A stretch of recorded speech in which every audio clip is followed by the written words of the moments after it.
السلام عليكم ورحمة الله وبركاته. ازيكم حبايبي، عاملين ايه؟ النهارده هنعمل وصفة سهلة وبسيطة معاكم.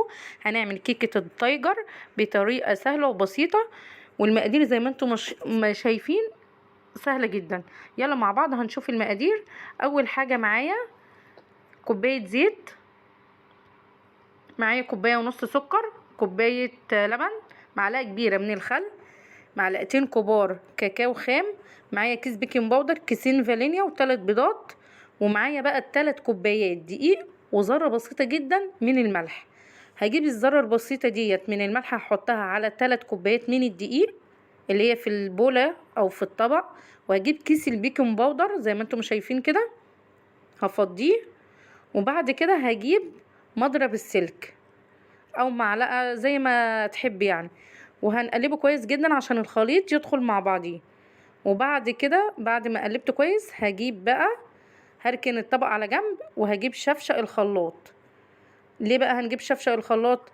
علشان احط المكونات السايله دي اللي هي قدام عشان هنضربها في الخلاط. اول حاجه كوبايه الزيت، كوبايه ونص من السكر، ومعايا كوبايه لبن، وثلاث بيضات. هنحط بقى كوبايه اللبن بعد ما حطينا 3 بيضات، معلقه كبيره من الخل، وهنضرب الكلام ده كويس جدا زي ما انتم شايفين في الخلاط. وبعد ما ضربناها هنحط كيسين من الفانيليا، وهضربهم تاني وارجع لكم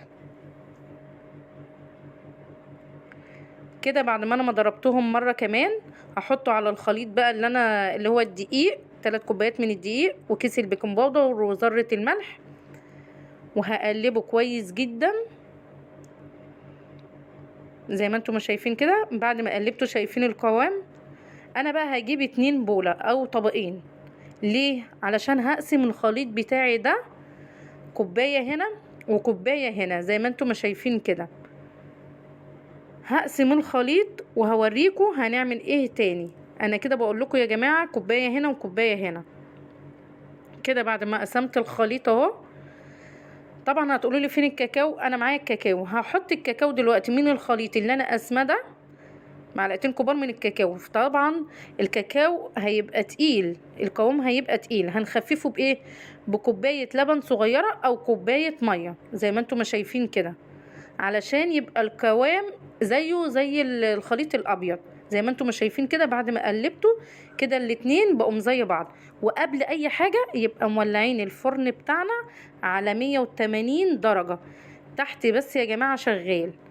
انا جبت صينيه ودهنتها زيت وعفرتها بالدقيق وكده. انا بحط الخليط كبشه هنا، يعني كبشه من الابيض وكبشه من الكاكاو، او كوبايه من الابيض وكوبايه من الكاكاو. خليكم معايا واحده واحده وانتوا هتشوفوا انا بعملها ازاي. انا مش عايزه اسرع الفيديو وهمشي معاكم واحده واحده عشان تطلعي كيكه ناجحه وجميله جدا، وبجد طعمها تحفه. هتعمليها بجد كل اللي هياكلها من ايدك هيقولك تسلم ايدك. زي ما انتم شايفين انا هفضل هعمل كده لحد ما الخليط بتاعي ما يخلص. كده انا خلصت الخليط بتاعي.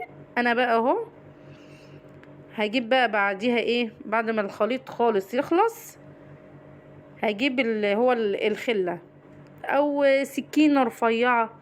بعد ما اخلص الخليط خالص اهي جبت انا كده خله، ومعاكي منديل في ايدك، تمام.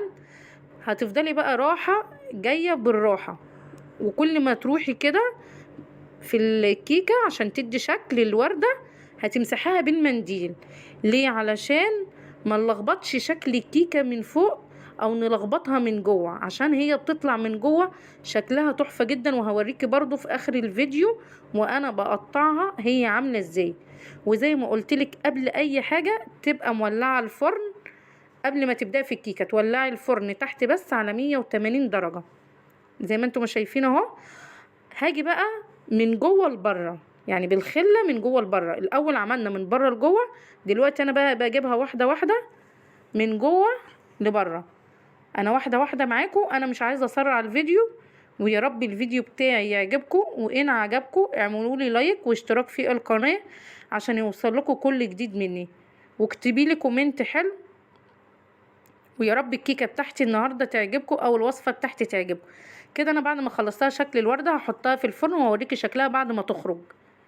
كده زي ما انتم شايفين. انا برضو عشان تختبريها وتشوفيها هي استوت ولا لا هتحطي الخل او سكينه. بصوا ما فيهاش عجينه، طالعه نضيفه جدا. هي كده استوت معايا. انا هقلبها واوريها لكم. شايفين وهي هشه جدا وطعمها كانت حكايه. هو التصوير بصراحه ظالمها، يعني التصوير ظالم الشكل والصوره وكل حاجه. والسلام عليكم ورحمه الله وبركاته.